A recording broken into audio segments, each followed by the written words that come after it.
Okay. see the agenda, we can start.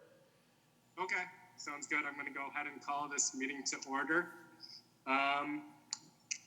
Let's see. First thing on the agenda is the approval of minutes from the last meeting. Did everyone get a chance to look over the minutes? Yes. Yes. Any changes or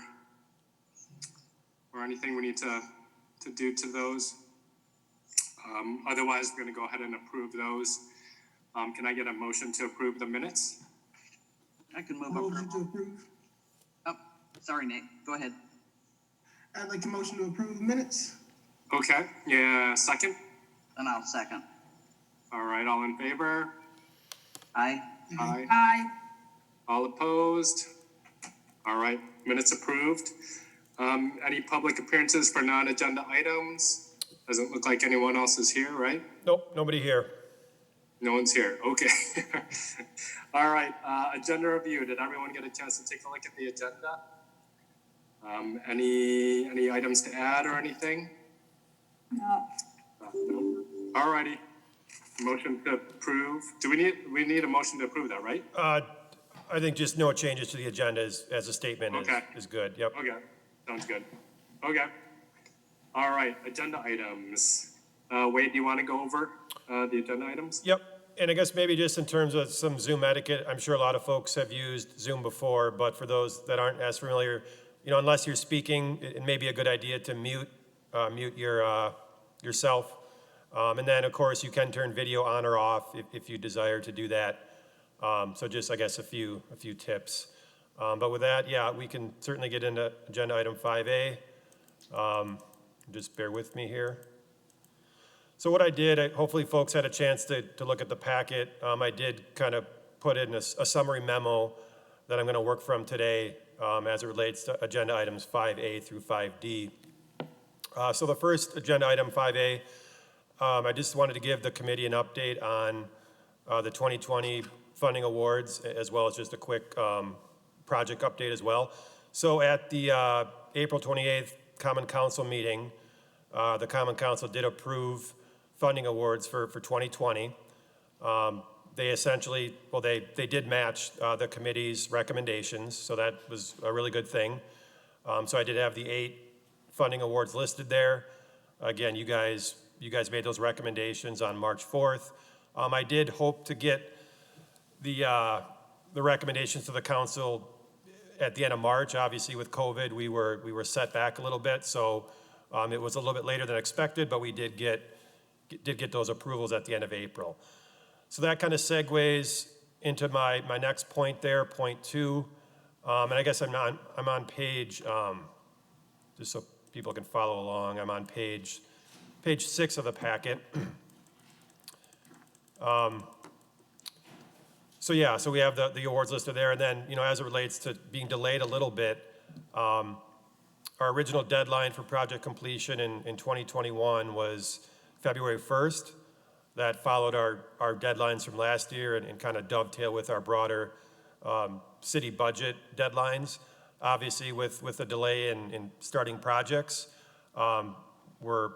we are kind of working under an extended deadline of May 3rd of next year for project completion.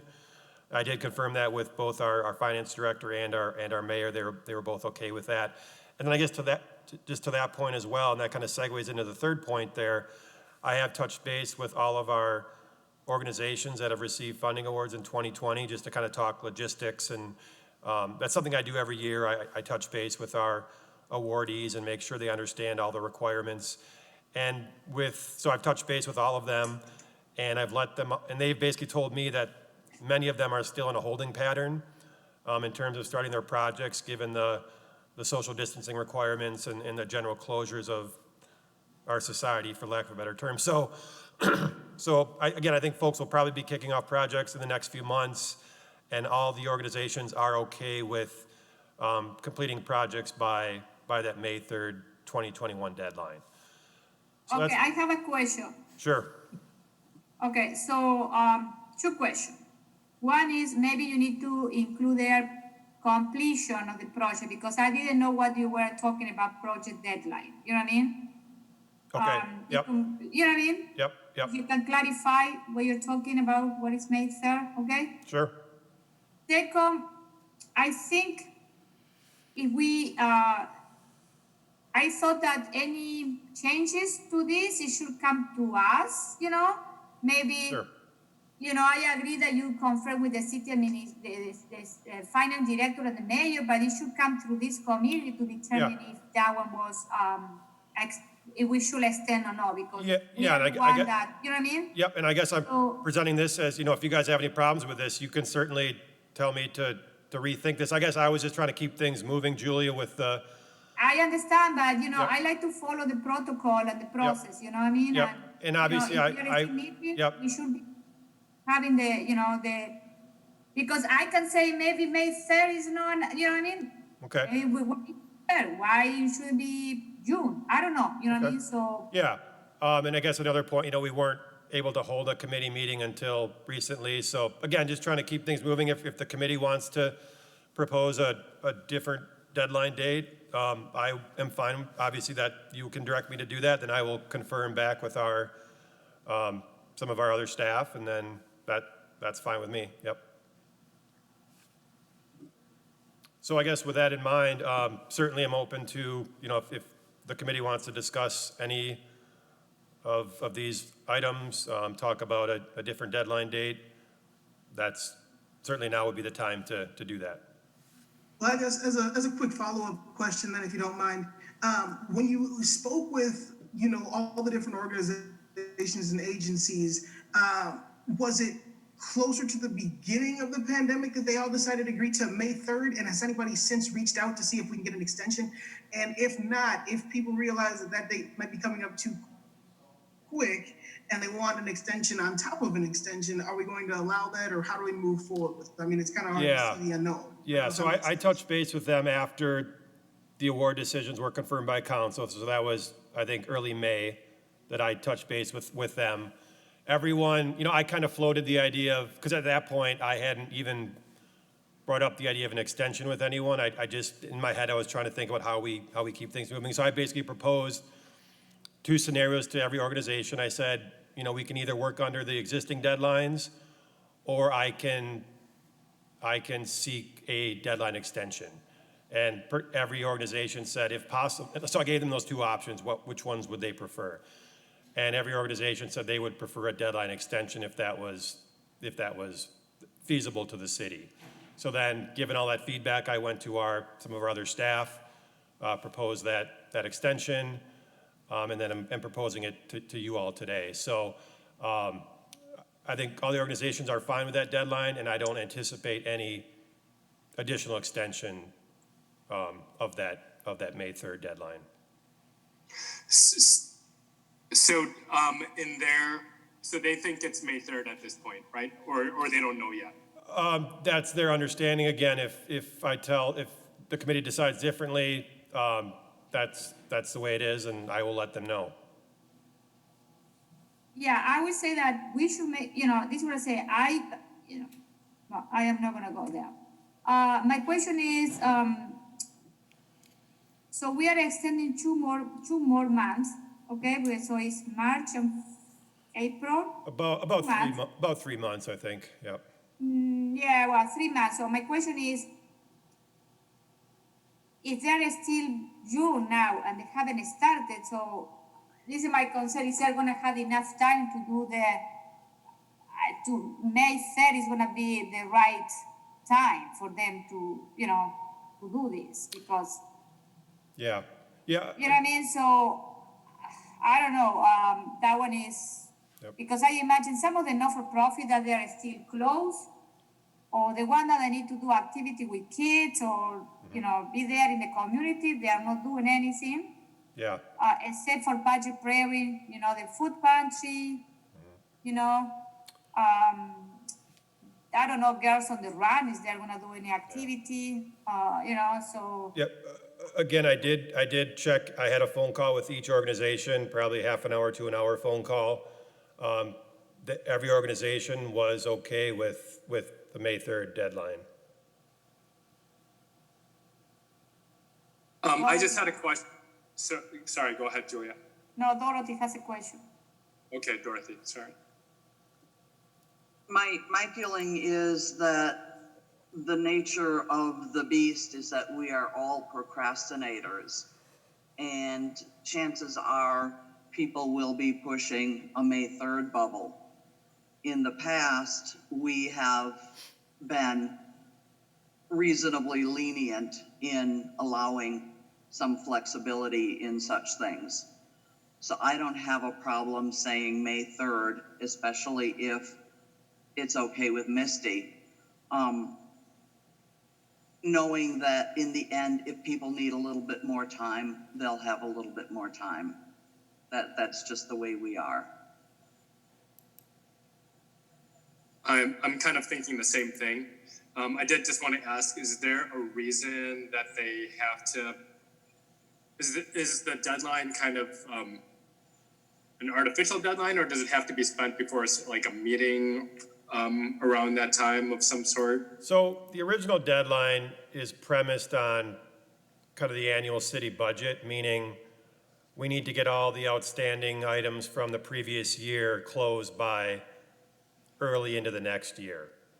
So that's kind of where the February, March original deadline was kind of from our finance department, just again, stay consistent with broader city budgeting and closing out of budgets. So I guess in my head, I was just thinking about, what's a reasonable extension if we kind of view, kind of the COVID stuff shut things down in mid-March. We're now in mid-June. That's 3 months-ish. So the May deadline to me just seemed to kind of match that delay in terms of 2 to 3 month extension. So it was, I guess, artificial in the sense of, what was the current delay, trying to match that extension into 2021. So if that makes sense. Also knowing that these are reimbursement grants, that kind of helps move people forward because they want to get the money as soon as they're reasonably able to.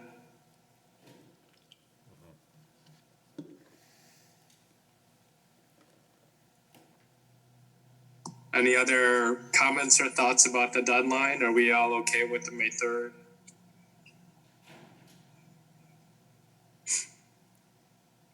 Do we need to, we don't need to vote on that, right? It's just, that's, I think it would be good to take a vote. okay. Can I have a motion to move the deadline to May 3rd of next year, 2021? I'd be happy to make that motion. All right. Second?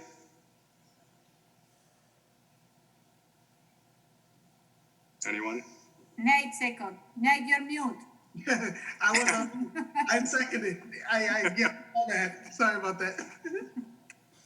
All right. Okay. All in favor? Aye. Aye. Aye. All opposed? No? Okay, so the new deadline is May 3rd, 2021. Okay. But I want to make another comment. If Sure. we have a second wave coming in the fall or in next winter, maybe we need to revise this deadline. I think that's totally reasonable. Yep. Yep. I agree. All right, next item on the agenda. Where are we at here? So item 5B, Fitchburg Fund request for proposal. So, Yeah. go ahead, Ryan. Is it okay if I go ahead, Ryan? I was just gonna say, go ahead, Wade. Okay, thank you. So again, this is following up on our Fitchburg Fund partnership, basically a city partnership with the United Way. If folks remember, this essentially entailed a late winter fundraising campaign coordinated by United Way to raise funds from basically city businesses. And then that money was to be pooled with a city allocation of $15,000. And then we would put out an RFP requesting proposals to address an issue in our neighborhoods that we'll talk about. And then people would submit proposals. The committee would review those proposals, make a recommendation to pick one. Council would approve that recommendation, and then the provider would do the work around that issue and then be funded by those two buckets of money that I previously mentioned. So just for some clarity, we did talk about this at a different city committee meeting, a CETA committee meeting back in April, where Kim Hearn from United Way kind of gave an update on how that program went. And Julia and Dorothy were both in that meeting, so I think they got a lot of their questions answered. Yeah. Nate and Ryan, I know you guys weren't there. I can certainly provide that link after this meeting, and if you're interested, you can watch that meeting. And a lot of the questions and issues were talked about at that meeting, and I can certainly do my best to paraphrase some of Kim's answers as well. But with that premise, so we are now at the point where we have the city pot of money, we have United Way pot of money, which we'll talk about. So the next step is essentially to create that RFP, that request for proposal, to seek out a provider to service that, to address that issue in our neighborhood. So maybe before I get into the RFP itself, and again, the goal today would be to have the committee discuss this RFP, and if you're okay with it, I will take the next steps in terms of circling back with United Way to get their feedback, and then ultimately taking it to our council for their approval, and then we can go ahead and seek out that provider. So maybe before I get into the RFP, any questions on process or any other questions or comments? Yes, I have a question. On page 14, when you talk about compensation for services, so what do you know?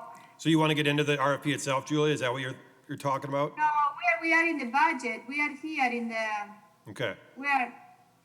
Can I just, am in- if people want to talk about the RFP, can I just go through it page by page, and then we can, Oh, this is the. Oh, okay. you know what yeah. So maybe now's a good point to just kind of get into the RFP. And again, I think we'll just kind of do this as a stop and go discussion. So I'll be talking, and then if people have questions, just stop me and we'll talk about it. So yeah, this, again, we would put this out for people to respond to. So I am on page, so a lot of this stuff is just kind of basic background that isn't of super importance to this committee, but I'm on page 9 of the packet. This is kind of our background. It talks about what our H&I is. It talks about our city and how it's made up. And then we get into, I'm on page 10. We get into the specific issue. We call it the priority issue that we want to have people respond to in terms of providing proposals. So the issue that we've come up with, and again, this was approved by the committee, is essentially this idea of equity in youth education. And we've kind of broken it out into 3 pieces. The idea of improving academic proficiency of youth in our priority neighborhoods, of developing leadership qualities of youth in our priority neighborhoods, and then the third piece is developing career readiness. And what I like about this framework is it starts with kind of maybe some younger age kids in terms of improving academic proficiency, then it works to maybe kind of middle school age kids in terms of leadership quality development, and then it kind of finishes with high school age kids in terms of developing career readiness. And what the proposal is seeking is applicants to address one or more of these issues. So they could address all 3 of them, they could address 2 of them, or they could address 1 of them. So that's kind of how the proposal is set up. So maybe at this point I will stop and just kind of see if there's any questions or comments thus far. Yeah, I have a question. Okay? I have a. This one is the proposal with the United Way, isn't it? Correct. Well, we should have here some, in the cover letter, we should have also sponsored by United Way. I don't see the United Way logo or Yeah. name. So I was gonna, Okay. So after the committee weighs in this, I was gonna go to United Way and see what they want in terms of, you know, if they want their name on Okay. it or what, but, yep, we can definitely get But that. if I am another organization giving money, I would like my name there. Yep. Okay, so, Got it. the other thing is, that one, well, you answered my question. The other question was, have you presented this to United Way to see, you know, if Yep. they agree with the language and the format and all of that? Yep, yep, My other question is on page, what is it? Compensation for services on page 14. Number C, you know? Can we wait until we get to that point and then talk about that? Because I've got questions about where we're at now. Okay, whatever, because I'm gonna forget if I don't say that. Well, Yeah, let's go. Write yourself a note. So I was we're gonna gonna go page by page, or? Yeah, let's go page by page. Yeah, Julie, Okay. we'll get to that for sure. Yep. So, any other questions on stuff we've covered thus far, Julia? Where are you stuck now? Where we are? I have more So tab. I did- basically, We are gonna we're go just page at by page- I want to know in which page you are. Yeah, now. so I'm basically just through page 10, the second, Okay. second page of the Okay. RFP. So I have some questions. My biggest one is I agree with equity in youth education. I was hoping at the beginning, and I don't know how much of an issue it still is, but we were having a lot of problems with kids stealing cars and things. So I was hoping that this would give a focus to those kids to try to help them figure out what they need to do to change that. If that's not as much of a problem now and we want to look at just youth education, I would like this to be worded in such a way, unless it's not what we want, that we're looking to help the struggling kids. The way it's worded, what I'm seeing is the opportunity for organizations to cherry pick the best kids and say, we want to make the best kids even better. Yeah, yeah, When I would really, really strongly like it to have the focus be on the kids that are struggling academically. yeah, I get that. And I think part of this thing too, it's really about allowing some level of freedom for people to submit proposals, and you know, hopefully we'll get a lot of good proposals. And if the committee thinks, you know, what you just said is what we want to focus on in terms of selecting a proposal, that's, the committee can do that. But I can certainly maybe make some tweaks in the wording that, you know, kind of address your points. Yep. I would appreciate that. I don't think we have to nitpick it to death and vote on something new. But I would like some language added, and what you choose is fine, to indicate that our focus is on kids that are having a hard time. Yeah, and yeah, totally agree. Okay, then I'm ready to move on, unless others have questions in this area. I don't know, I don't see that. I don't think that we need to go to that detail, because for one reason, what we're trying to do, we know that we are gonna work with kids that they have issues, you know what I mean, or youth that are disadvantaged. We are not gonna approve a program for kids that they are coming from wealthy neighborhoods in Fitchburg, you know what I mean? So, Yeah, I mean, to that point, you know, it's seeking proposals that work with kids in our three neighborhoods, right? It's not. yeah, this is what it says, Yeah. so I don't know if we need to Yeah, go. I mean, Um. I get both your points. I think there's a fine, or there's a middle ground there somewhere. Yep. And there are kids in those neighborhoods that are doing well, but they're not necessarily the ones that need the help the most. Yeah. So, Nate or Ryan, any other questions? I was just on- gonna say I lean more towards Dorothy's point, but I agree, Wade. I think there's a middle ground that can happen, some changing of the language a little bit, maybe. Sure. Well put, Ryan. Okay, I will move on. So I'm on page 11 of the packet, I guess page 3 of the RFP. And really this just outlines the scope of the project. And really it's fairly vague, but that's intentional because the scope will really depend on the proposals that the committee gets and the one that they select.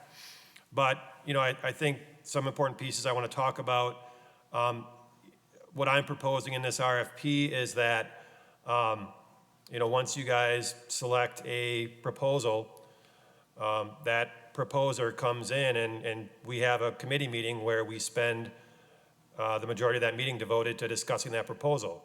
So you guys know, what's expected, what are the project methods. So it's, a lot of these grant projects I work on, and you guys are obviously the decision makers, but I want you guys to be fully aware of what's happening with this particular project, because obviously it is a new thing, and I think having your eyes on it will be a good thing.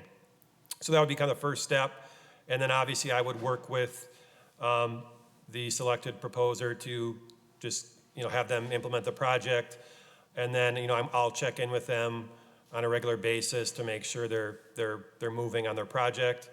And then the last step D, obviously they would complete the project, and then we would require a final report, probably a little bit more rigorous than we require for our regular grant program. So I'm still thinking about what that reporting could look like, and I think at our next committee meeting, I will have some ideas that I will present for the committee's approval. But then I think before we select or before we contract formally with a proposer, they will be aware of those reporting requirements as well.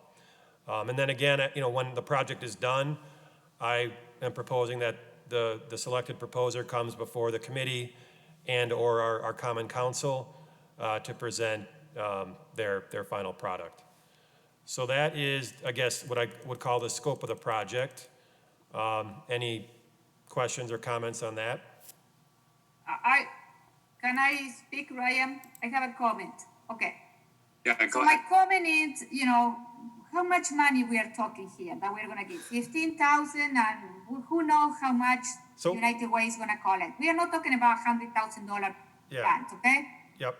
So So Julia, my advice to all of the committee members is that we need to have an RSP that is not too complicated. We shouldn't be asking for the moon and the star, okay, as a requirement. So because sometimes people are gonna look at our requirement from the grant and are gonna say, they're asking all of this for $15,000, you know what I mean? So I think we need to, when we, my recommendation for all of you, especially Wade, we need to create something that is not too overwhelmed for not-for-profit, that there are too many requirements, too many, Yep. You know what I mean? We need to make it simple, easy, with a couple of good requirements, but because we are not talking about $100,000 here, we're talking about a couple of $1,000. Yeah. This is my recommendation. So before we move on, do you think this RFP is too complicated? I think it's too, if I am the executive director and I receive this, I'm gonna feel like it's too much, I don't know, it's too Okay. overwhelming. So- I don't know. okay. It's Which- my personal opinion. I was just gonna ask Julia, which part do you think is a little much? I was my personal thought is that maybe the meeting in front of the Common Council might not be necessary. No, But, these one are necessary. You know why? I want to tell you why they are necessary. Because the council need to know, because the council is the one who is going to be approving the money in the budget. And the council need to know what we are doing with the money. So the following year, if we know that the organization are doing a good job and they have an impact and we have good outcome, they're going to give more money. So the presentation is a good thing. You know what I mean? Yeah. What are you thinking is too much? It's too much. How many pages have this in? So if I could just maybe add a little bit of clarity. So a lot of this stuff is literally legalese. It's a lot of words that don't really require much follow-up. Now, if we proceed with an RFP process, which is what this is and what we've been talking about for a year plus, an RFP, I guess from my perspective, I think a lot of organizations are familiar with this approach. I don't want to speak for them, but I don't think they'll be overwhelmed by it. I have talked with quite a few of the applicants we've funded in the past, just to get their sense of complexity of our application process and this RFP. And generally speaking, we've got some good positive feedback in terms of our process not being overwhelming. All that being said, I could take a stab at winnowing this down a little bit. But again, if you do, it's a 10-page document. If you do read through it, really it's not really asking a lot of an applicant. It's more about information in terms of timelines and how to submit the proposal. And Julie, I understand your point. We want to make a clean, efficient process that people want to respond to. Mm-hmm. So I have no problem trying to bear this down a little bit. Wade, how does this compare to the packets that we use for the other grants that this committee does? Yeah, so those just require an application. Well, that requires like a 2 or 3 page application form. This actually allows a lot more freedom in terms of putting together a proposal. So, I would say in terms of the amount of work, I guess I don't know because I'm not applying to, but, I would think there'd be a similar amount of work in terms of our standard grant application process. Again, I think what this RFP does, it allows for applicants to be a little bit more flexible in what they're proposing.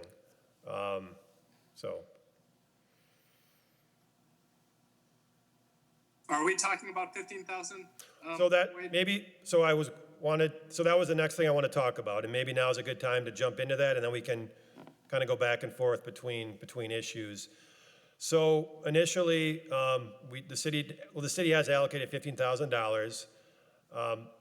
In talking with United Way, there was a hope that we could match that 15 grand through fundraising.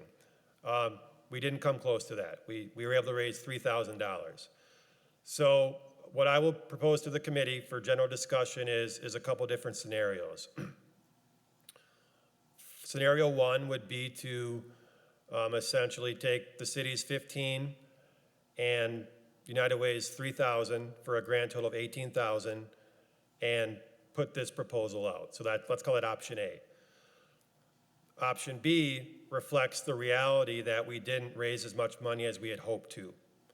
So I think an option B could be, given that $10,000 is our current standard award for other grant applicants, we could ratchet that 15,000 of the city's money down to 10 and then match that with United Way's 3 for a grand total of, let's say, 13-ish.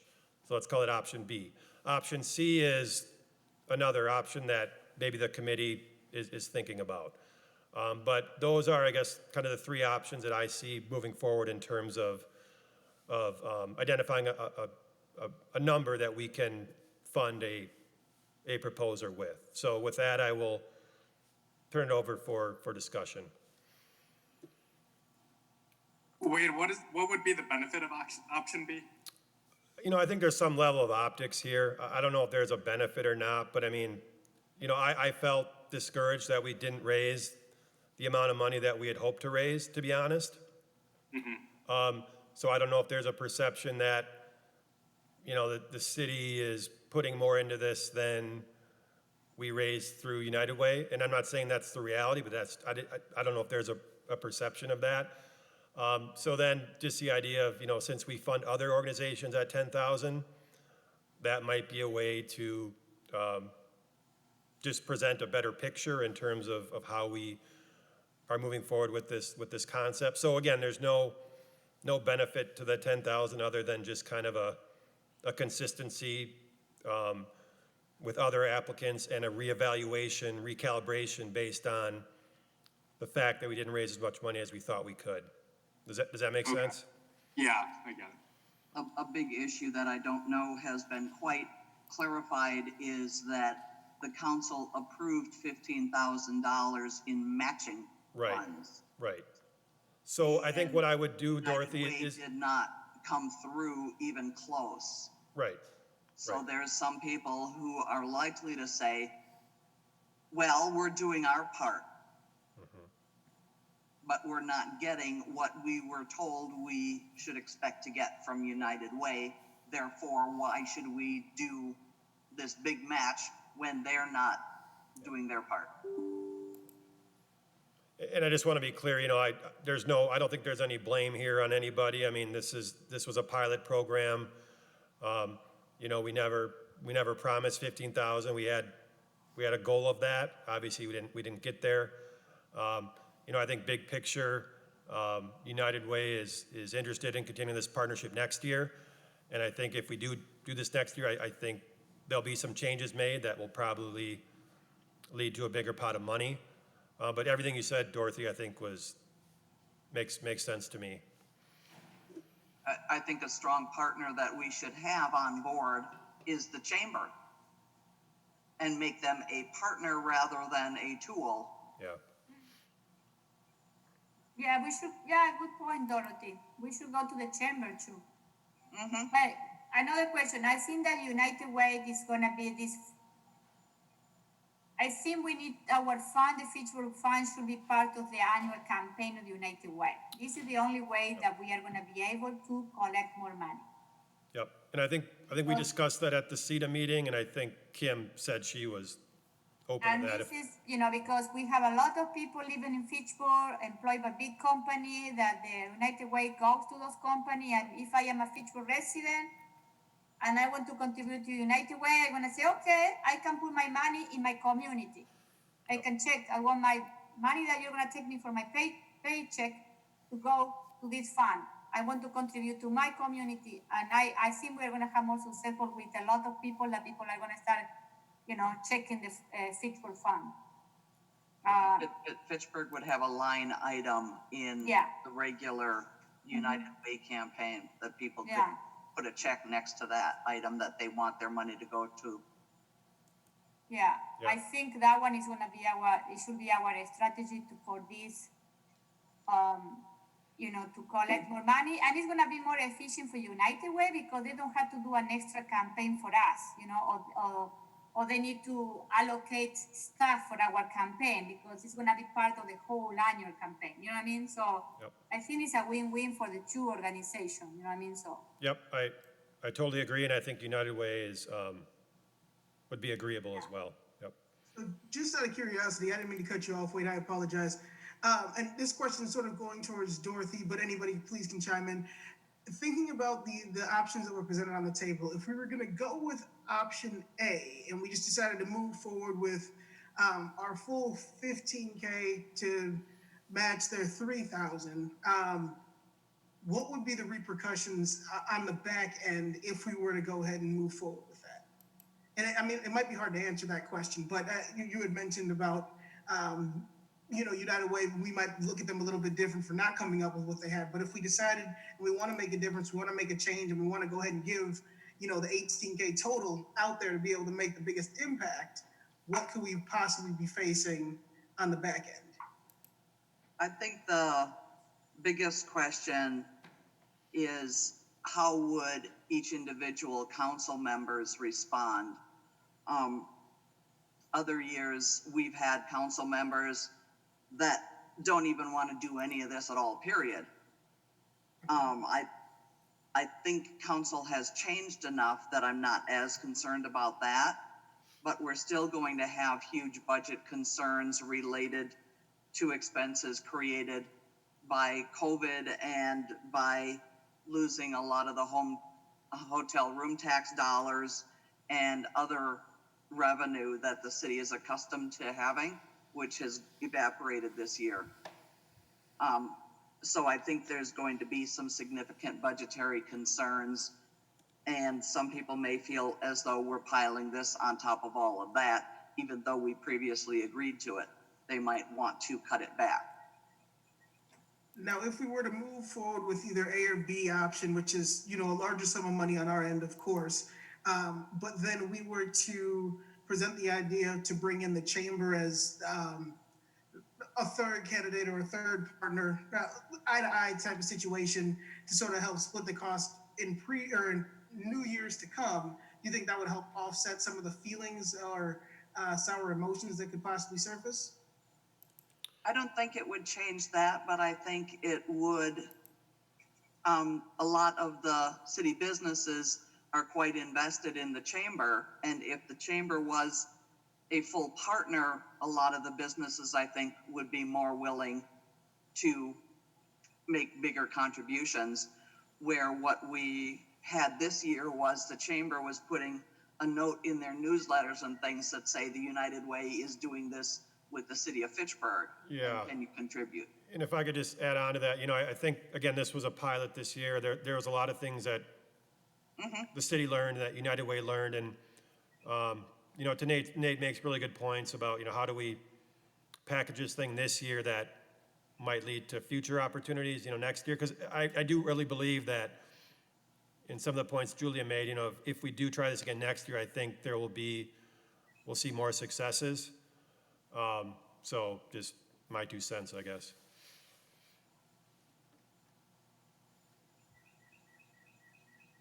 What is the next step? Does the council then, let's say we chose one of these options, does the council then have to approve it? Is that where it Yeah, goes? I mean, again, I guess I want to run this process by the committee. Again, this is all brand new. But I think to do this right and to do it in full transparency, I think it'd be a good approach to get the committee's approval.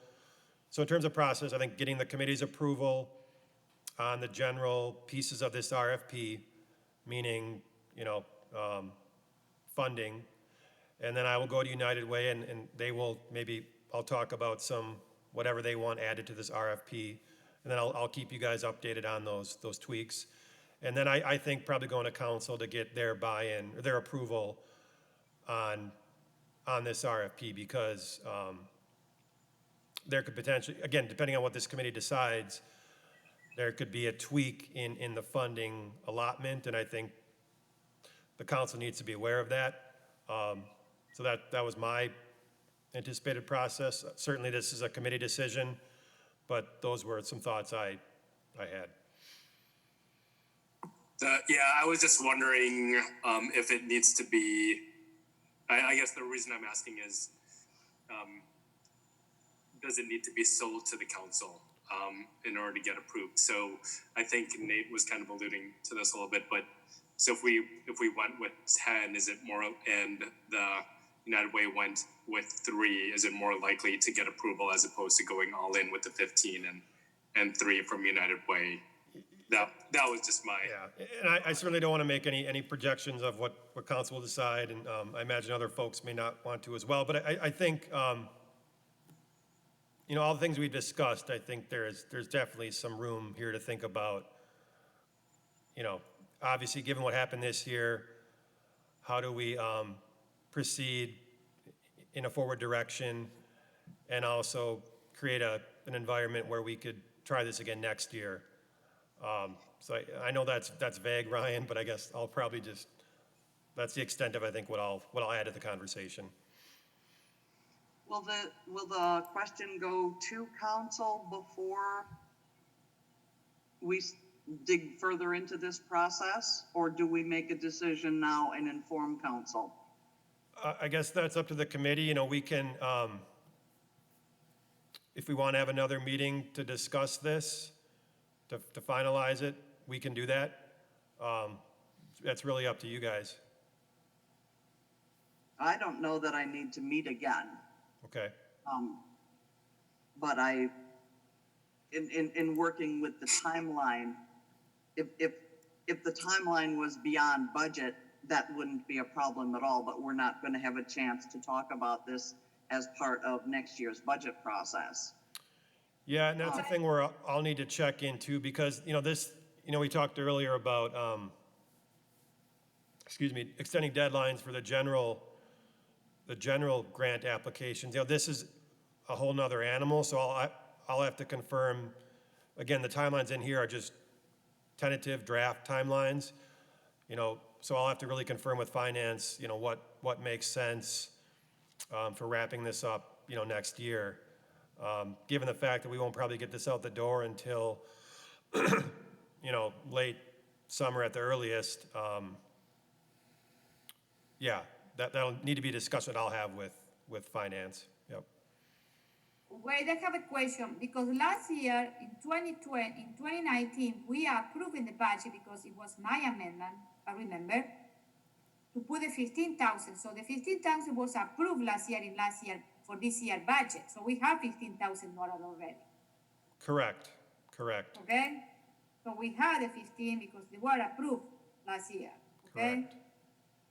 So, Yeah, so very what good. is, so what do we need to go back to council for what? Well, again, that was just a process I proposed. This committee can direct me to do whatever you'd like me to do. I'm just, again, given the fact that we didn't maybe meet some expectations, I wanted to give the council this committee some options in terms of moving forward. Certainly, at a minimum, I think we'll need to get council approval of the selected proposer and the contract with them. So this will go to council at some point for a final approval, whether it's, No, I understand that part. We are talking about I think we are still on the money. So if the concern is because it was a matching fund, and then we don't have the $15,000 match in the 15,000. This is the issue. Right. Isn't it? Yep. In the end, the big issue is how much money do we tell proposers that they Exactly. can work with? and I just want to be clear, to Julia's point, the city did budget $15,000 for this. So if the committee, status quo, we would put the 15 with the 3 and have 18. Yeah. I just brought up those other options because I know the way, I understand how things work, generally speaking, and if there was some expectations and we didn't meet those expectations, does that change the appetite to work with that existing city allocation? So. So maybe we should have the conversation on what people think. Is there another option, or do we go with A or B? I personally am leaning towards A. So what is A and B? Can you repeat again? Yeah, What is so A and B? A would just be status quo, meaning take the city's 15, take United Way's 3 for a total of Okay. 18, and that's our funding pot. Option B would be reduce the 15 to 10 because that matches other city grant awards, and we didn't do as well in the fundraising as we had hoped. So it kind of so we would have 10 from the city, and then United Way's 3 for a total of 13. So I guess it'd either be a grand total of 18,000, option A, or 13,000, option B. Or some other option that the committee wants to discuss. The reason I'm leaning towards option A is because it was, Julia saying it was voted on and approved, and so the money is there, and so I think it's something that we're going to continue in the future, and hopefully create a stronger alliance with United Way, and we'll tweak it as we go on through the years, and hopefully we'll get more money. But that's kind of what I'm thinking. And I kind of grab the bull by the horns and say, this is the commitment that we made. Let's move forward with that commitment. So I'm tending strongly toward A as well. Other half of that is, it would be easier, I think, to go back and tell potential proposers that the council will not approve proposals that are over 15,000 or 13,000 or whatever.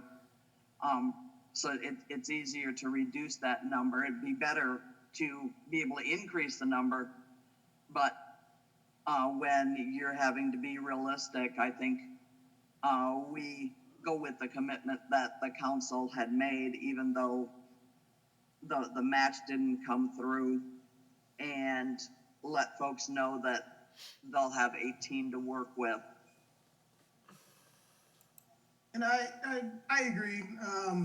I was kind of torn between it because what was approved was that we were going to do 15 with the keyword of matching. Although the matching didn't quite go through, I'm also one of the big picture type of individuals. We're here to try to make a difference. We're trying to help improve the city and town of Fitchburg. So I think that this year being a pilot, and as well as this year being as, choose my words carefully, interesting or different as it's been thus far, I think we might as well, personally, go ahead and award the entire 15 on our side. And then with the thought of making sure that we reach out to the third-party partner that we were talking about with the chamber, as well as making sure that, and we can't hold it at fault for United Way that they didn't come up with all the funds on their end, but to extend sort of a helping hand and try to give some other ideas, as we've talked about in the past, to see if we can help them raise up in the future. So this time around, I think my vote would be with A. Interesting question for you, Wade. Is there in there or can be put a line saying that if they would like to write a grant that would involve more money, if they intend to add money from other sources, we would consider that? If they want to write a $20,000 grant, knowing that they've got $2,000 stashed away to add to it. You mean money that Let them isn't do the that. city, money that isn't the cities or United Ways that would go towards supporting their Correct. project? Is that, They had additional funds that they would make available toward a larger size grant. but not from the city, right? Correct. Yeah, and actually that's what we ask in our regular applications. We kind of ask, because oftentimes the projects we fund are, the funding we give is only a drop in the bucket. I mean, these are, $200,000 projects that the city is contributing $10,000 to. Some are fully funded through our funds, but some aren't. So yeah, I think I can make sure that point is clear in the RFP. Yep. Okay. And I think what I'm also trying to really encourage in the RFP is this idea of partnerships. I think because these are big issues, and the more we can get groups to work together on things, I think the better the proposal will be. So yeah, and the more capacity to do good as well.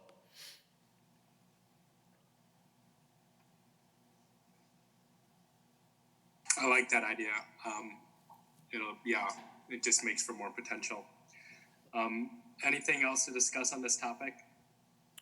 So maybe what I will do is run through a few more things, and I think what probably would be a good approach is for the committee to, make a motion to kind of approve the draft RFP and then spell out some of the details that you've just discussed, meaning, funding amount and those sorts of things. So let me just, if the committee is okay with, I'll get through the rest of this RFP, and then I would think it would make sense to do a vote.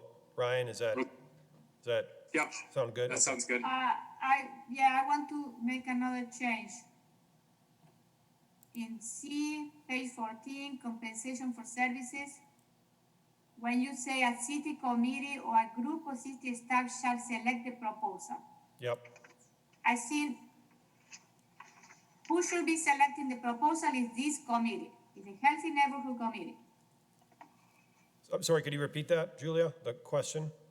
You mentioned there that a city committee or a group of city staff shall select the proposed deemed most suitable to the city needs. Yeah.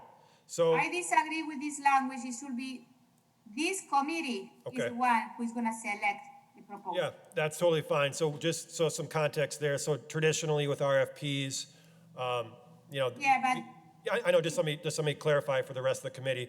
So yeah, for normally with RFPs, you know, it's usually an internal staff thing where a group of staff will get together and review applications and submit or select one that they like the best.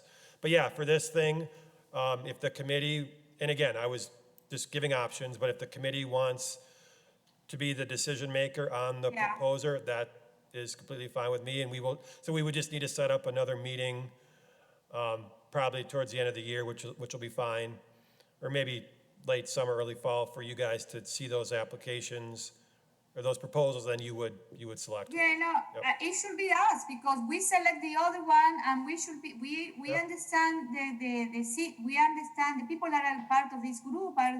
Yep. Because we understand the needs of those areas. They represent those areas, so they should be the one. This committee should be the one selecting the proposal. Yep. So I would like to change the language because, So city committee. or a group of city staff. If this committee is going to be selecting, Right. So you just wanted to say a city committee and not staff. so I will say the Healthy Neighborhood Initiative Committee. Right. Okay. Yep. That's fine. Because you say city committee, then it could be the finance committee or the personal committee or the transportation committee, you know what I mean? Yep. It could Yep. be. And it should be this committee is the one who select the other one. This committee should be part of selecting this specific, Yep. Understood. you know what I mean? So I Yep. say, because otherwise it seems take for misinterpretation. Yep. Yep. Can we add into that with the assistance of city staff? Yeah, it could be. That's So that we're implied. not putting That's it implied, all Dorothy. on ourselves. No, I know, yeah. Okay. So I think with that, unless there's other questions, I think what I would maybe want to do now is just summarize the discussion. And then you all, I think, again, it would be good to take a vote. Is the committee okay with that? I think that sounds good. Yeah. Okay, so what I'm hearing is, I guess, just in terms of process, you know, I will definitely check in with United Way to get their thoughts on this RFP. I will do my best to try to make this thing a little bit more clean, cut out some language and make it easier for applicants. I'm also hearing a majority interest in having $18,000 as the pot of money. And then I think the fourth thing would be, to Julia's point, this would be reviewed, the proposals would be reviewed by this committee with a recommendation made to council, and then a council approval. Does that summarize the discussion? Yeah, can I ask why that section is even titled compensation for services? Yeah, it's confusing. Well, so we do kind of have a standard RFP template. I took it from that. What don't you like about that, or what? It should be selection of. Oh, do I have the wrong? Oh, selection maybe of I just have the proposal. wrong. I don't know. Okay, yeah, maybe I had the wrong heading or something. 3C. Yeah. Okay, yeah, I'll move that language around. Yep. Or change that heading. Wait, when you go to the United Way, you need to put, if you're gonna present this to them, please add the logo United Way or name United Way in this project, okay? Yep. So far, I don't see it, and then, you know, Sure. okay? Yep. So yeah, with that, Ryan, I unless there's other discussion, I would think the committee could propose a vote on Okay. this. Yeah. Can I get a motion to approve the 18,000 for this project? And maybe just also adding in maybe a approval of the RFP as Okay. included in the packet with the changes as Okay. discussed. Okay, sorry. And more Can specifically, I get a motion to approve the RFP with the changes that we discussed? Second, Of- Okay. I move. Got it. Can I have a second? I'll second. All in favor? Aye. Aye. All opposed? No? Okay. So RFP is approved with the 18,000. Great. So I'm good to go on 5C, Ryan, if you're good to go. Okay, next on the agenda. Where are we at?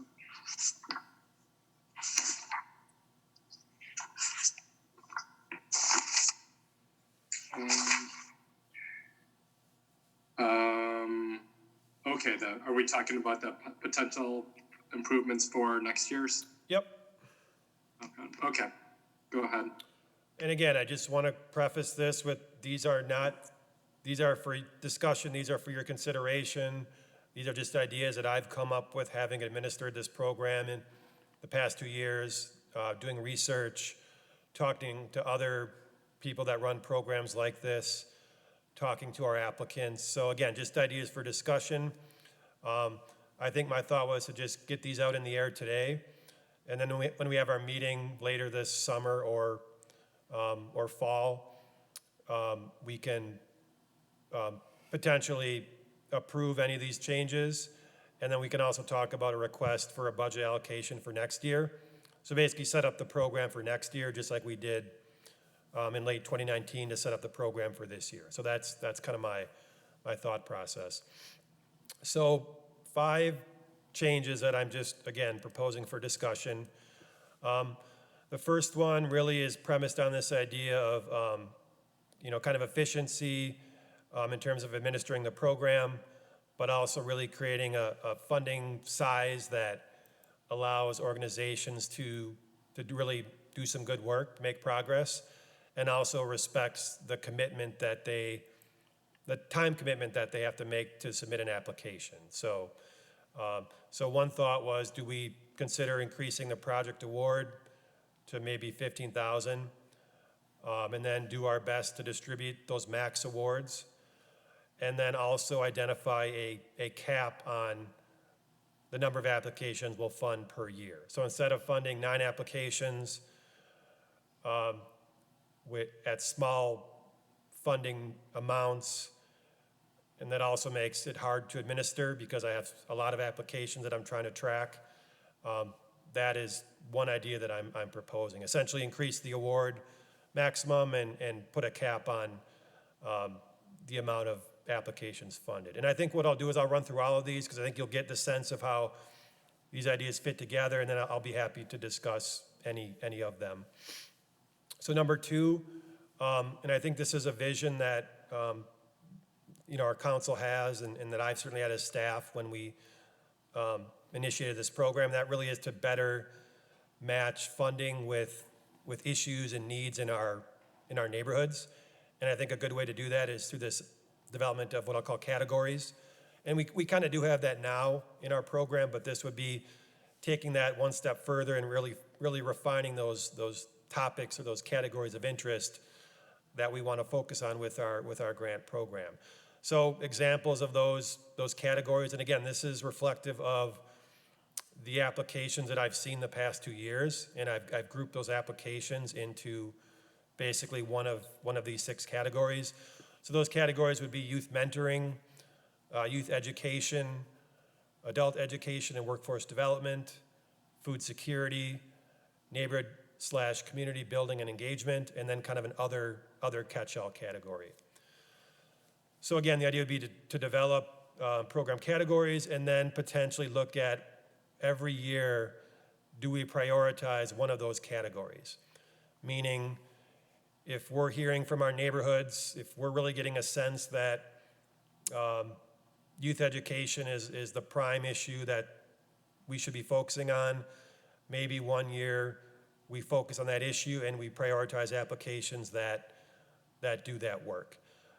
Maybe the next year we're really getting a sense that food security is a prime issue, so maybe we focus on that category that next year. So that's another idea. The fourth idea really reflects the conversation we just had about this RFP. So the idea is, do we create more of a structured environment? Just bear with me one second here. Do we create more of a structured environment where the applicants really know how to apply? The relationship between the applicant and the city is structured. There's a lot of accountability. There's ways we can better track reporting. And then what we also could do with an RFP process is to allow for multi-year funding. Because honestly, what I'm hearing from a lot of applicants, and I think Julia brought this point up earlier, is our awards aren't, they're good, but they're not huge in terms of the max amounts. So it is a lot of work for applicants to submit an application every year for that amount of money. So a lot of other programs have 2 or 3 year funding cycles, meaning the organization will get funding in 2019, and the partnership is through 2021 or 2022. So that just eases the burden of reporting, of applying on organizations, and also really allows for that continuity of project development and implementation. So that's another idea. And then I guess the next part of that piece would be, as opposed to just kind of a verbal agreement between city and applicant, which allows for some inconveniences. I've had some issues in the past with getting organizations to report in a timely manner. And it just creates a lot of inefficiency for staff and for organizations. So is there a way to better formalize an agreement between city and the folks we fund? And maybe we do that through a very simple contract concept. And again, these are ideas that other organizations or other cities, Dane County, City of Madison, these are things that these people do. And they've obviously worked with grant programs for years. So I think there's potentially some lessons we can learn from those folks as well. So again, those are just 5 ideas. Certainly none are set in stone, but I did just want to throw them out there for general discussion. So with that, I will turn it over to the committee for discussion. So, okay, I guess working down the list, looking at the first one, being on this committee for the last few years, and please correct me if I'm wrong, but I'm noticing more and more organizations that can be able to get a jump start with less than, the 10K that we've been allotting. I mean, for instance, the girls who run were able to function with the 2,000, which is great. But if we cap out the amount of how many organizations that we're going to fund, what do we do if we've got a bunch of organizations that only need that partial funding amount? Yeah, I mean, that's a valid point, Nate. I guess I'll go back to my 2 points. I think first there's I think big picture, most organizations would say, if I could choose between a bigger award and a smaller award to do good for my organization and the city of Fitchburg, I think most would pick the bigger award. Just, that would be my general gut instinct. The second point, again, is really about administration. The more this is literally probably, I don't know, it's supposed to be 10 or 15% of my workload. It's more than that, and I'm happy to have it be more than that in reality. But there will need, if we continue to get more money into this program and continue to get more money, more applicants that we fund every year, meaning I'm managing more agreements every year, at some point there will need to, and this is outside this committee, I realize that, there will need to be a discussion about where's the staff capacity to manage this thing. So those are the 2 points I look at in terms of proposing this idea. Sure, and that sort of plays into my next one, which jumps me down all the way to 4. And that one, just knee-jerk reaction, it kind of makes it a project that is going to take 2 to 3 years. I get that, I understand that, but then if we allot a solo project to take up that much time, I feel as though it's going to make it way harder for new programs, new innovative ideas, and other people that might want to try to jump in. in future years to try to be able to capitalize on, some of the amazing benefits and awards that we could be able to offer. If somebody is trying to hold the funds on, and that's part one. Part two is that wouldn't this also create us a little bit more work? Because let's say they do well the first year, but then don't do so well year two with the funds. Do we then cut them and then they don't get allotted the third year and we just sort of diversify the funds to other organizations? I kind of want to sort of pick your brain on that and how that would work. I mean, to your point, there's a lot of moving parts here that, the devil's in the details. And again, these are just kind of high-level concepts that if the committee decides we want to move forward on, I would spend some time really digging into how this could look. Again, I think the longer-term partnerships really is reflective of what I'm hearing from organizations. If you think about a project, it's just any project, not a Fitchburg grant project, but, just stopping and starting, with a year timeline. It takes time to build capacity and produce results. So that's, again, maybe an idea as to why a longer-term partnership could work. I think with an RFP approach, to your point, I think that's where you could really, there's a lot more accountability in an RFP and a contract. If somebody isn't producing results, there would be consequences. Right now we don't really have a lot of sticks, I guess, if you want to use that word. And I think you had another point that I can't quite remember. But yeah, I mean, again, these are just, there's probably positives and drawbacks to operating as is or moving on some of these changes. But again, just as an administrator, gaining experience with these types of programs, these things, generally speaking, make sense to me. And I don't know, Ryan, I know you work with, I don't know if you get into managing grant projects or those sorts of things, or work with a lot of folks that do grant work. But, again, and I know the county does approaches some of their grant programs kind of in this setup. So I don't know if you have any specific thoughts or ideas as well, but yeah. I was going to say, I do like Nate's points, and I do agree that, I have seen a lot of programs, they'll start a project, but then the funding will end after a year, and then all of a sudden that program will be gone. And so there is that, the disruption in that and those types of services can really impact, what an organization's trying to do. So I get that point too. I wonder if is there the possibility of like we don't need to vote or we don't need to approve a multi-year RFP, but we can but we can accept them, like we can listen to them and deny them. Exactly. I don't. So we can just make it an option. Exactly.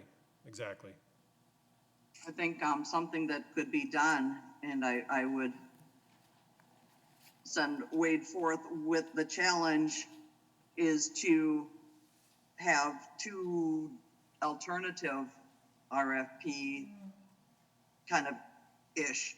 One would be a mini grant for those $2,000 awards. That would be a simplified process, both to apply and to follow through. But you can also write in continuing grant RFP, where they wouldn't be the full blown for the second and years beyond. And if the first year is doing well, then the continuing grant would be scored a little higher than new grants. Yeah, I totally agree. And those are things I've thought about too. You could almost have like two buckets in the grant program. You could kind of have a catch-all, set up like we currently do with, we any application under the sun kind of thing. And then more of a focused category RFP process. So you kind of got two buckets for people to choose from in terms of applying. So yeah, I think that could work. One other thought here too is we have the United Way RFP that we just discussed, and I think, again, my thought was really to use that as a pilot to see how this thing can play out. So as we get into this over the next 3 or 4 months, I'm really curious to see how this thing plays out. You know, if it plays out well, I think that bodes well to continue this discussion. If it doesn't bode well, you know, maybe keeping the program as is makes more sense. So yeah. Can I add my comment? Sure. Hello? Yep. Okay, so I think instead of having two programs, we need to determine that if we want to allocate X amount of money in our award money, grants money to support 2 or 3 year, proposal could be that an option, so we have, and then because I agree with Nate that we need to have the opportunity to new organization that sometimes they don't have the background that have been in business for a long time because they are new and they have new innovative programs. So we want to give it also an opportunity to those organizations too. Yep. So I think that one we need to keep that that option open. Yeah.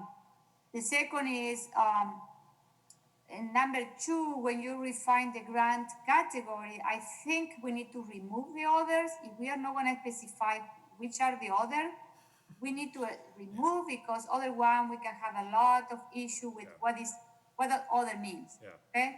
Yep. So I think we need to say this is out of the category and that's it. Yeah. Remove other. You know what I mean? Because otherwise you're open the door for many confusion. Yeah. You know, it's going to be confusion because if we don't as a group, we need to have, we have to be consistent and we need to be all in the same page. What does it mean, other? Yeah. Okay? Other one, if we don't know what does it mean, other, we should take it out. I think we have enough good category. We agree that this one are the area where we need to work on those neighborhoods. So, Yeah. If I could just touch on that point, Julia, and really what I did there is I kind of put, you know, I don't know, it's always good for other folks to chime in, so I didn't know if I was missing something. So if the committee had, you know, a thought on other categories that I just didn't think about, that was kind of put in there as a catch-all. But yeah, I agree. I mean, I think the more specific we are with categories, the better off we'll be. Yep. If I had to add something here, maybe I could add some activity for early education or early activity, you know? For what activity? Early, like early child Okay. education or activity. Yeah, Because so we like- use, we got adults, but we don't have those early education. And sometimes we can work with group of kids after, I don't know. Yeah, so like one Anyway, example you know of it, one example of an other. So I think UNIDOS, we funded 2 years. They're a sexual domestic abuse support group. You know, I don't know if they would technically fall under one of these categories. No, Probably I will not. see those more like an engagement. Okay, Or, so yeah, and I think what we can community do and is, engagement. I don't know. yeah, and I think what we can do is if we want to proceed with this category ideas, you know, I can write out general definitions of what these things are to make sure we capture the organizations that would potentially apply and that we think are good organizations. So, yeah. Well, is this list basically an internal tool for us to kind of prioritize, and it's not something that would be published as part of an RFP? I mean, my vision, my thought was that this would be part of the application process, so people know, you know, if they're a youth mentoring group, that's great. So apply, and you know, if we decide to focus on one category, you know, every year, they know what that is, and they say it's worth my time to apply, or it isn't. So I envision this as a public information. Sure. Yeah, I agree.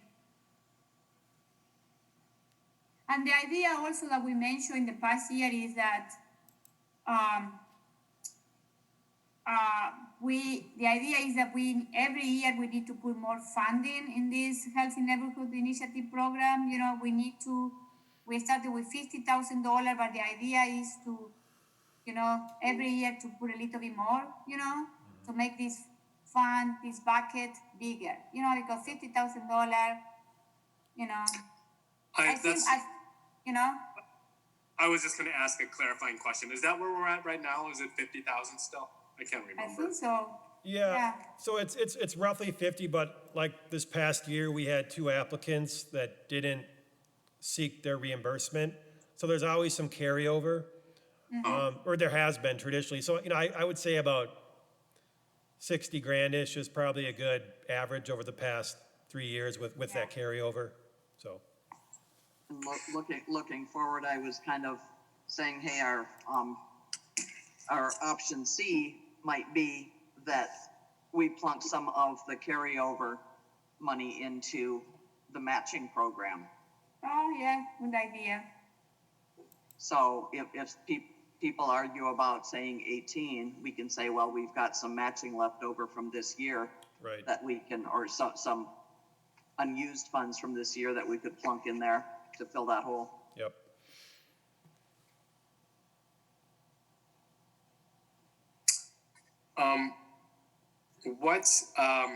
I wanted to address the issue that you were talking about, Wade, about how much time it's taking.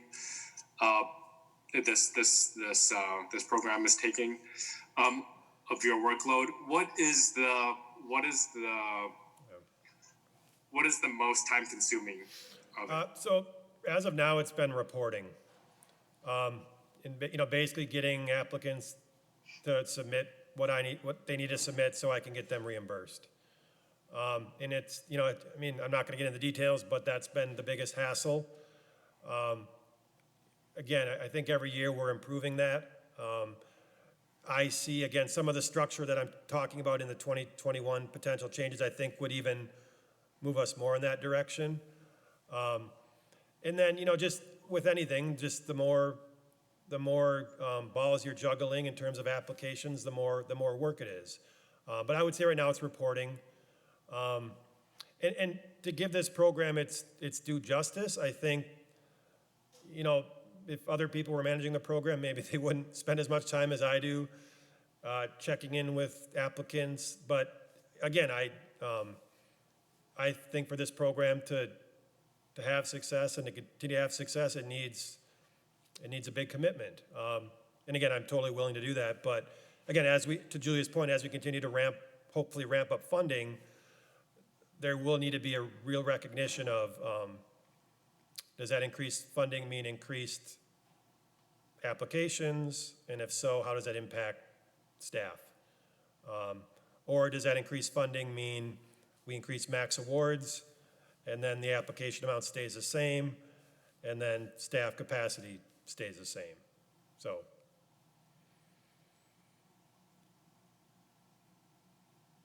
I will say that if we increase, the award, we have more money in this bucket, is to be giving more money to this organization because,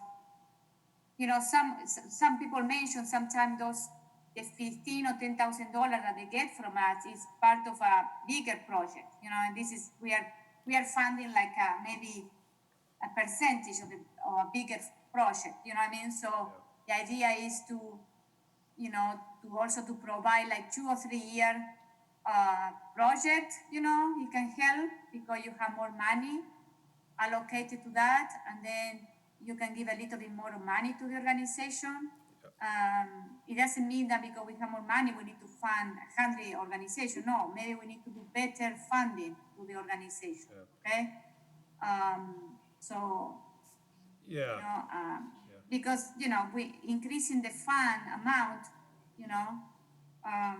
maybe we can have 4 or 5 that we work most of the time, but they are already involved in the community, in the neighborhood, doing a good job, with a great program, and then we had to give it some, comfort that, you're doing a good job, and then we are going to continue funding you, because if the outcomes are good, they're doing a good job, Yeah. And I guess on that point, and I think, Nate and Ryan mentioned it too, what I've seen, again, since I've been managing the program is, we get some new blood every year, which is great, but we do a lot of repeat funding, and I think that's great too. I don't have any problem with that, because I think what you do by that is you build these partnerships.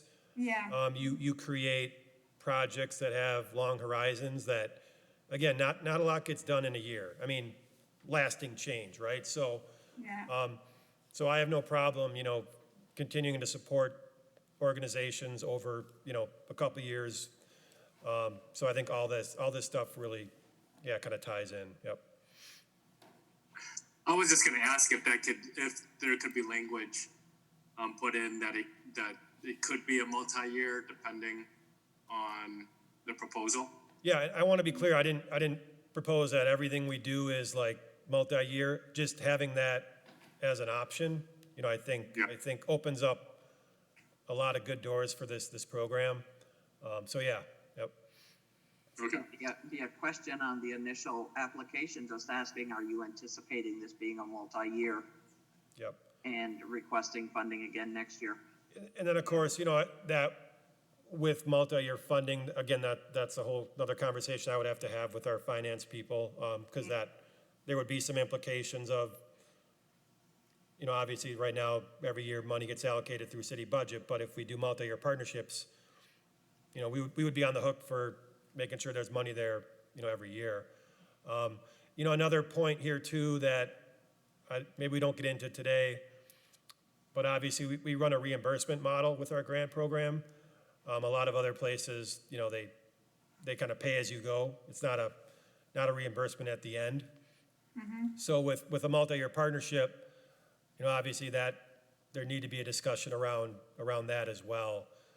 You know, asking an organization to do a 3-year project and wait 3 years for some funding might be a tough ask.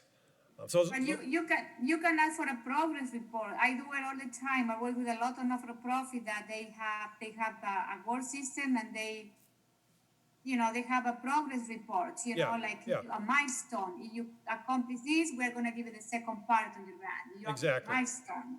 Yep. You know what I mean? So. Right. Totally. Yep. But right now we don't do that, so that would be No, I something know. new. Yep.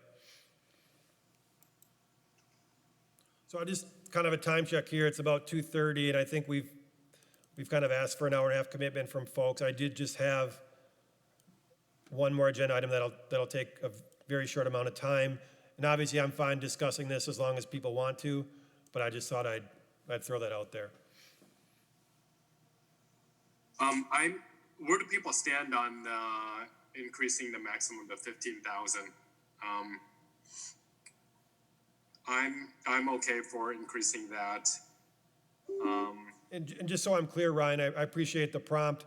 You know, we don't need to decide this stuff today. That wasn't my goal, but you know, certainly whatever level of discussion you guys want to have about it, I'm fine with. But you know, my thought was to get I guess what I would hope for is maybe a general sense from the committee of like, you know, Wade either move forward with researching all of these ideas, or you know, move forward with researching 3 of the ideas, but not the other 2.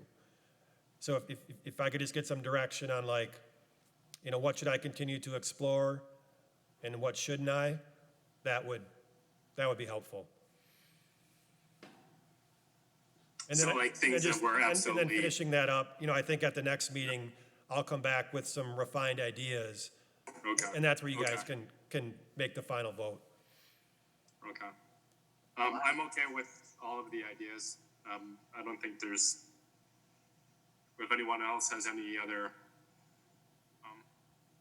thoughts.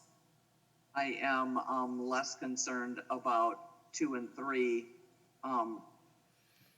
as far as formalizing that. I think we need to kind of come up with where we're wanting to head with priorities and be able to let people know that, but I don't know that we need a formal list of things that we want to prioritize and pick and choose from among them.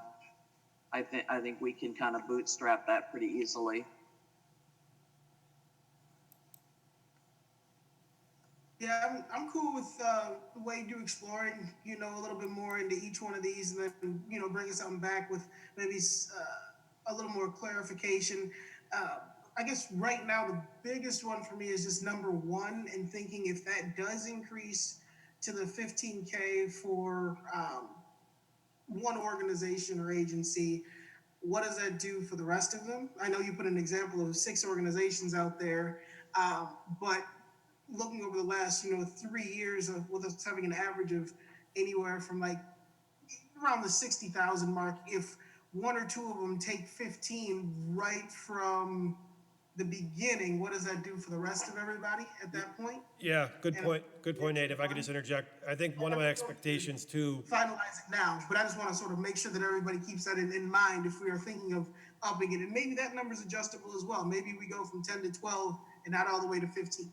I don't need an answer today. I'll just Yeah. make sure we keep that in mind. yeah, and then just one follow-up there is, I was envisioning, like to Julia's point, if we can grow this pot every year, all of a sudden that 15,000, could fund a good number of organizations. And I'm still liking the thought of having the kind of mini RFP and continuing RFP. That would be a simpler process on your end.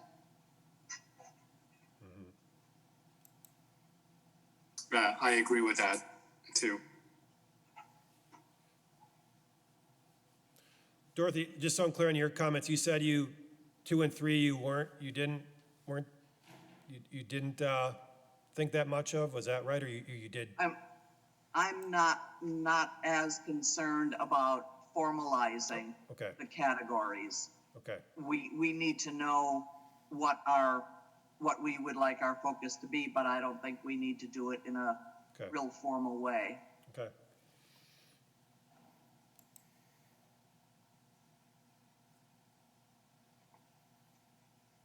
Any other thoughts on just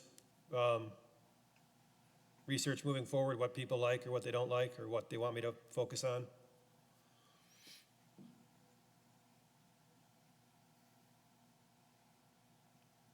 Okay, Everything. Do you have enough direction to move on? I've got my marching orders. I appreciate it. Okay. Go ahead. So yeah, 5D, Ryan, are you good to move on to that?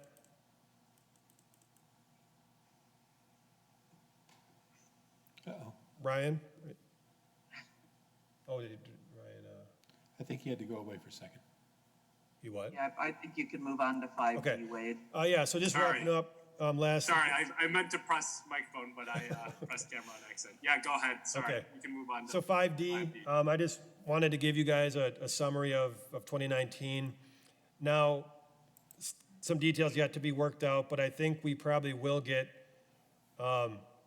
some applicants to come to one of our council meetings in the near future to report back on some project awards or some project summaries. I was considering having those people come to this meeting, but I did want to be conscious of their time and didn't want to make them do, two presentations. And to Julia's point, I think getting these folks in front of our council who are the ultimate decision makers in funding this program, I think makes a lot of sense. So I think what I will do is, if that meeting is scheduled, if and when, I will let the committee know when that's happening, and you can either, if you want to attend and hear the presentations, or I can send you the link to the video after the meeting, and you can watch it there as well. But so I think that will likely happen. But just in terms of kind of a staff summary, so I think folks know, generally speaking, and I'm on last page of the packet, we did make 8 awards in 2019. 6 of those awards were 6 of those projects were completed. 2 of them were not completed for different reasons that I have identified in the packet. So we got 6 projects done. Again, a real good variety of projects. Badger Prairie Needs Network, our food pantry group, they do great work. We funded them past couple of years. I mean, they're serving thousands of neighborhood residents, so glad we could support them. Big Brothers Big Sisters, I think folks know that group. Again, doing really, just as an organization, they're really solid, and they did some really nice work with youth mentoring in our neighborhoods. And then the next one that we funded, Independent Living, kind of a senior Meals on Wheels group. They did some really nice work getting meals to the seniors in our city.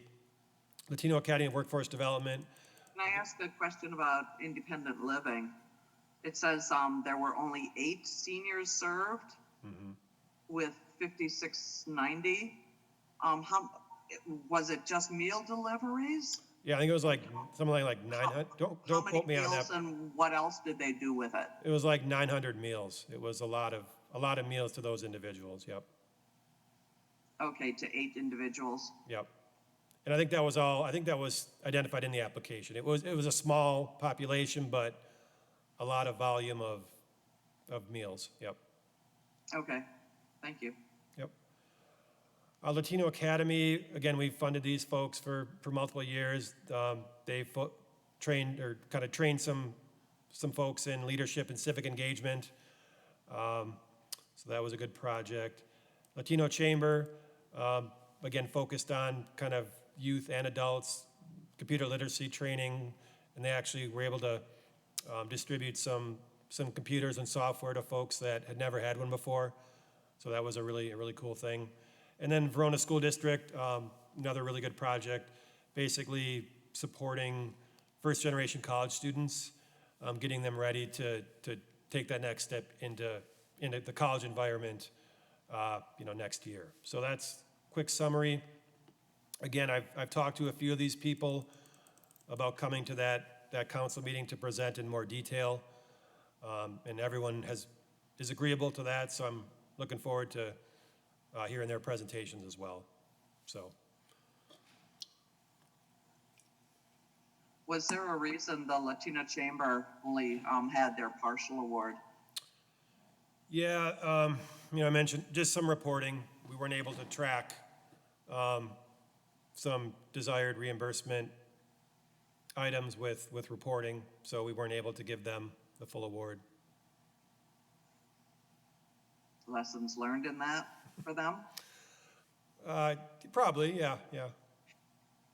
And just to my earlier point about, that's one thing I've learned too, is just making sure people understand requirements, and so it creates efficiencies for staff and for their organizations as well, so. Mm-hmm. Thank you. So that it's too late for them to get that money back then, is that it? Yeah, again, we couldn't track, that's their award, yep. So that money will be rolled over next year. Well, I assume it will be. It could be reallocated, but if history is a precedent, it should be rolled over. So, wait, I have a question. So, in 2019, we have $20,000 that they were not used. So, these ones are going to be used in 2020, isn't it? Correct? Or we had this 20,000 for 2021. So we had the 6.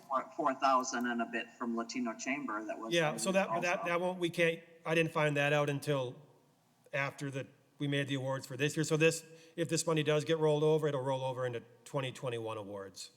Oh, okay. Yep. But the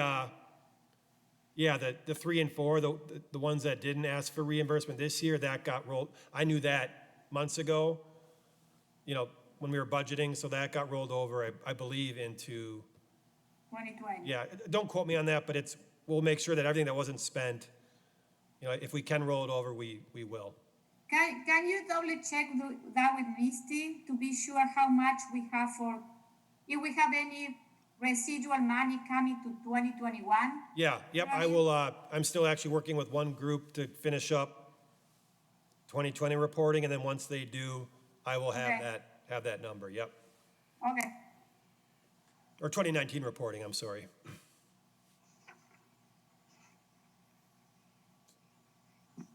Any other questions for Wade? Okay, we can move on to the report from the department. I don't have anything. All right. Any announcements? Maybe just quickly, so I think what I will do is just kind of debrief a little bit from this meeting and then figure out RFP process. But I think we're probably looking at let's say an early fall committee meeting where we can kind of set priorities for 2021, talk funding request and program changes. So I'll send out a doodle poll later this summer, and then, we'll generally plan to meet early fall this year as the next meeting. Or I Wait, take that wait, back. Did we, You're coming to the committee of the whole when, in August? whatever the council wants me to, that's, No, I already talked to you. I am the Okay. president of the council. I Yeah, organize in so- those meetings, so so I if think that, I yeah, told you when. if that's Remember? if that's confirmed, that would be August 20, Okay, so so can you bring some people to that meeting, some organization that they want to do a presentation there, like 5 minutes? yeah, yep, so that's where like I talked about, so we're gonna have probably 2 or 3 Okay, 2019 organizations come and talk to the council, yep. okay, so they're gonna come at that meeting. Okay, Yep. I want to be sure. But just, When is that meeting again? that'll be August 26th, I'll send you the details, I think it's August 26th, is it 6:30 or 7? Or 7:30? It's 7. 7. And that'll be, you can watch that online, Ryan, live, or you know, you can attend, or Or you can watch it come later. to the meeting, guys, so people know who you are. Yeah, I think I'd like to attend. You're actually. I can invited. get the details. Yes, I would like you to come so people know who are, Hey, actually, one final thing that I was thinking about as we were talking next committee meeting date. So if the committee does want to make the decision on the RFP proposer, we'd probably have to have a meeting, another meeting. I'll figure out if there's a way I can package everything to have one meeting, but just a heads up, we might have to have a meeting like later in, or earlier in the year, later in the summer, so maybe August-ish. But I'll try to package everything so we can maybe just get by with one meeting, but potentially we might have a meeting later in the fall as well. Okay, it will be good. Can you hear me? Yep, It will be good if we meet before you present to the council, so if we make any changes, you can introduce that, what are the new things, you know what I mean? I don't know. you mean before I present the RFP to the council? Or, Yeah, because the idea is also to give in that meeting is to give an overview of the program and also bring some of the organization to the, then we can so say, you mean okay, have what is this- the future of the program too, you know what I mean? have this committee meet before the cow presentation? Is that what you're saying? Yeah, Yeah, okay, yeah, I think that could work, yep. I don't know if the other people think, but I think it would make And that would sense. probably work well for the RFP selection timeline, so yeah, let me just think that through a little bit, and then we could probably make that work. I don't know if you're gonna have time because, I don't know how busy you are in the planning department. It's all good. I don't mean to be, woe is me, but it's, Okay. yeah. I am just, I don't want to overstep, I want to be sure that, you have the time. Nope, we'll get it done. Yep. Well, he doesn't have comp plan on his plate anymore, but he will have redistricting. Have all what on likely. my plate? Yeah, we lost our intern this year too, so that was another, I was hoping to rely on that, but oh well. Might not be the right meeting to ask, but any updates on the navigators? Yeah, Oh, yeah. good idea. Good thinking, Nate. I got your back, no problem. Yeah, so they've been doing well. It's been tough with the COVID stuff. We haven't, a lot of their work is premised on, getting out in the neighborhoods and interacting with people. So obviously with our city work restrictions and the county work restrictions, they haven't been able to get out as much as previously. They are actually working with City of Madison and Leopold School to pull off some organized summer programming in the North Fish Hatch neighborhood. That's currently, I think we're still kind of figuring out how that'll look, but they're kind of serving as leads for that programming. So that, to me, is a really nice next step in terms of their professional development. But yeah, I would say just the past few months, it's kind of been a holding pattern. I think as things ramp up again, they'll be back out there. I think they might have, I don't know if they've connected with you lately, Nate, but, certainly we can, hopefully they will. If they haven't, we'll connect them back with you at some point soon. But yeah, overall, going well. Awesome. I'm glad to hear that. Yeah, whenever Yeah, and we're kind of on slow motion here, although we're the housing industry, essential, if you will. So I've been in the office every single day. Programming is since stopped Yeah. for now, but now it's more geared towards what resources we can provide for other people in the community. So if those two want to reach out to me to try to give me some insight and some of the things that I can send my residents to, for instance, like we do free meals for everybody here on Thursdays, and starting next month, I'm doing free lunches for youth in the neighborhood, things of that nature. If you guys know anything or you want to send them my way, please. Okay. Yeah, I will make a point. I'll see Carmen probably next week, so I'll make a point for her to reach back out to you. Yep, for sure. Phenomenal. Thank you. All right, anything else? Any other announcements or anything? Otherwise, I will move for adjournment. All right. Second? Second that. All right. Meeting is adjourned. All in favor? Thanks, everyone. Bye. Oh, yeah, that's right. Thanks, Okay, everyone. thank you, Way. Yeah, thanks everybody. Wade. Take Thanks, care. Bye, guys. See ya.